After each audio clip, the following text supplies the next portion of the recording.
ఒక వ్యక్తి ఒక ఏరియాలో ఒక కొత్త వ్యాపారాన్ని పెట్టి ఆ వ్యాపారంలో క్లిక్ అయ్యాడనుకోండి, ఆ వ్యాపారం బాగా సాగుతుందనుకోండి, ఆ వ్యాపారాన్ని చూసి ఇంకొక ఇద్దరు ముగ్గురు కూడా అదే రకమైన వ్యాపారాన్ని అక్కడే పెట్టడానికి ప్రయత్నం చేస్తారు. ఎందుకంటే అతని వ్యాపారం బాగా సాగుతుంది కాబట్టి మనం కూడా అలాంటి వ్యాపారం చేస్తే బాగుంటుంది అనే ఉద్దేశంతో అదే ఏరియాలో అలాంటి వ్యాపారాన్నే స్టార్ట్ చేస్తారు. సరే, మొదటి అతను క్లిక్ అయినట్టు రెండో వాళ్ళు మూడో వాళ్ళు క్లిక్ అవుతారు అంటానికి ఏం లేదు, కావచ్చు కాకపోవచ్చు. ఇప్పుడు అలాగే కాక్రోచ్ జనతా పార్టీ సోషల్ మీడియాలో పుట్టిన పార్టీ, గ్రౌండ్లో కూడా మంచి పర్ఫార్మెన్స్ చూపించింది, సక్సెస్ఫుల్గా ఎస్టాబ్లిష్మెంట్ అవుతుంది కదా. ఇప్పుడు కాక్రోచ్ జనతా పార్టీని చూసి అలాంటి కొత్త పార్టీలే సోషల్ మీడియాలో పుట్టుకొస్తున్నాయి. ఇప్పుడు ఎగ్జాంపుల్ ఇత్తనాల జనతా పార్టీ. ఈ ఇత్తనాల జనతా పార్టీ ఏంటంటే, ప్రభుత్వం ఈ మధ్య ఇత్తనాలతో కలిపిన పెట్రోల్ని వాడాలి అని చెప్తుంది కదా, దీనికి వ్యతిరేకంగా పుట్టిన పార్టీ. ఇథనాల్తో కలిపిన పెట్రోల్ వాడటం వల్ల వెహికల్ ఇంజన్ పాడైపోతుంది, వెహికల్స్ పాడైపోతాయి, మైలేజ్ కూడా తగ్గుతుంది, కాబట్టి దీన్ని బలవంతంగా మా మీద రుద్దొద్దు, ఈ పాలసీకి మేము వ్యతిరేకం అని చెప్పేసి పుట్టిన party ethanol Janata party. But వీళ్ళేం చెప్తున్నారు అంటే, ఇథనాల్తో కలిపిన పెట్రోల్ని సప్లై చేయొద్దని మేము చెప్పట్లే, మీరు ఇథనాల్తో కలిపిన పెట్రోల్ అవైలబుల్గా ఉంచండి, ఇప్పుడున్నటువంటి ప్యూర్ పెట్రోల్ అవైలబుల్గా ఉంచండి, ఏ పెట్రోల్ వెహికల్లో నింపుకోవడం అనేది కన్జ్యూమర్ ఛాయిస్గా ఉంచండి, మీరు బలవంతంగా ఇథనాల్తో కలిపిన పెట్రోల్ని జనం మీద రుద్దొద్దు, మీరు కన్జ్యూమర్ ఛాయిస్కి వదిలేయండి.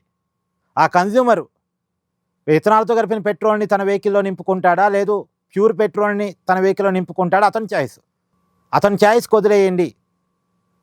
ప్రభుత్వం బలవంతంగా ప్రజల మీద ఇథనాల్తో కలిపిన పెట్రోల్ మాత్రమే ఛాయిస్ అనేదా బలవంతపు రుద్దటాలు వద్దు అనేది ఈ సోషల్ మీడియాలో పుట్టినటువంటి ఇథనాల్ జనతా పార్టీ వాదిస్తున్న విషయం.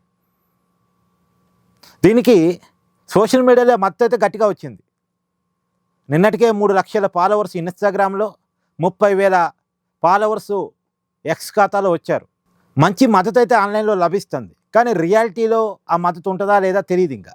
కాకపోతే వీళ్ళ వాదన ఇథనాల్తో కూడిన పెట్రోల్ని వ్యతిరేకించడం కాదు, బలవంతంగా ఇథనాల్తో కూడిన పెట్రోల్ మాత్రమే వాడాలని చెప్పడానికి వీళ్ళు వ్యతిరేకమట.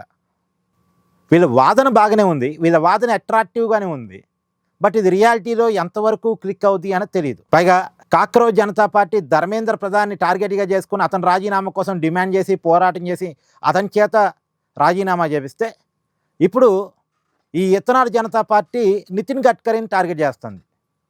నితిన్ గడ్కరీ రాజీనామా చేయాలి అనే డిమాండ్ని తెర ముందు తీసుకొస్తుంది.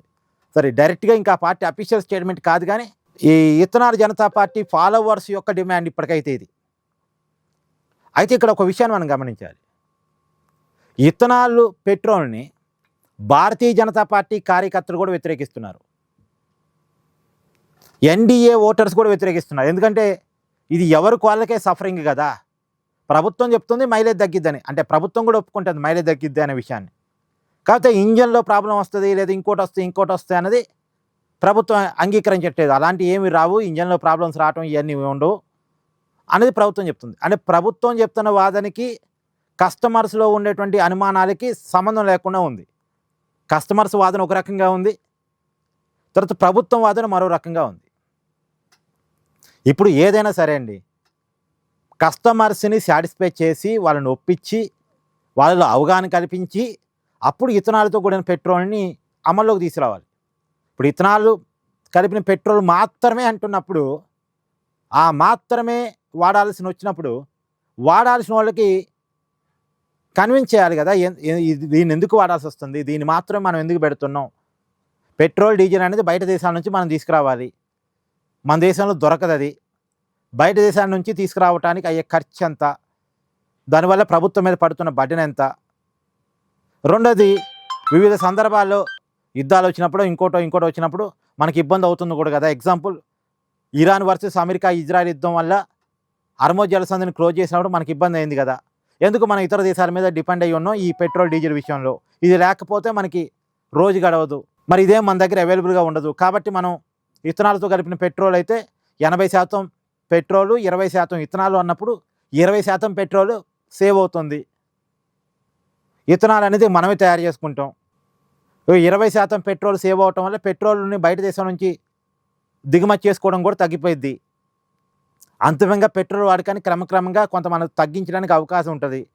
ఇలాంటి ఏదో జనాన్ని కన్విన్స్ చేసుకున్న తర్వాత ఇథనాల్ కలిపిన పెట్రోల్ మాత్రమే అవైలబుల్గా ఉంచాలి. ఇప్పుడు కన్జ్యూమర్ ఎందుకు ఇష్టపడతారండి? మైలేజీని వదులుకొని. ప్రభుత్వం అఫీషియల్గా చెప్తుంది మైలేజ్ పోయిద్దని.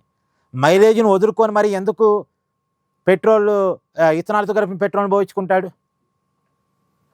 ఇందాక ఎవరు చెప్తున్నారు, కామెంట్లో చూశాను నేను అక్కడ, ఫుల్ ట్యాంకు 600 కిలోమీటర్లు వచ్చేది ఇప్పుడు 500 కిలోమీటర్లే వస్తున్నట్ట ఒక వెహికల్ అతనికి, ఒక కారు ఉన్న అతనికి. డిజైర్ వెహికల్ అతను అనుకుంటూ చెప్తున్నాడు. ఇప్పుడు 100 కిలోమీటర్ల మైలేజ్ని అతను వదులుకున్నట్టేగా. 100 కిలోమీటర్ల మైలేజ్ని వదులుకొని ఎందుకు ఇథనాల్తో కలిపిన పెట్రోల్ మాత్రమే వాడతాడు? వాడాల్సింది అన్నప్పుడు అతన్ని కన్విన్స్ చేయాలి, ఎందుకు వాడాలి అనేది కన్విన్స్ చేయాలి. అది చేయకుండా బలవంతంగా రుద్దితే ఇలాంటివే వస్తాయి.